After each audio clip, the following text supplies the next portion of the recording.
আগে মিনি ব্লগে তোমাদের বলেছিলাম যে নেক্সট পার্টে জানাবো আমরা কোথায় ঘুরতে যাচ্ছি। তো চলো এবার জানিয়ে দিই। তো আমরা এসেছি মেঘালয়ে ঘুরতে। তো এখন আছি গুয়াহাটি স্টেশনে। গুয়াহাটি স্টেশন থেকে একটা গাড়ি বুক করে আমরা এখন যাব মেঘালয়ের দিকে। আর আমরা যে গাড়িটা নিয়েছি সেটা কিন্তু আমাদের সাথে পুরো ট্রিপটাতেই থাকবে, সেরকমভাবেই কিন্তু আমরা তাদের সাথে কন্ট্যাক্ট করে নিয়েছি। তো গুয়াহাটি থেকে আমরা একদম সোজা আজকে চেরাপুঞ্জি যাব।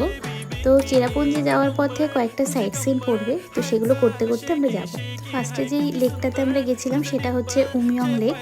তারপরে আমরা এসেছিলাম শিলংয়ের ভিউ পয়েন্টে, আর এইখান থেকে কিন্তু পুরো শিলং শহরটাকে দেখা যায়।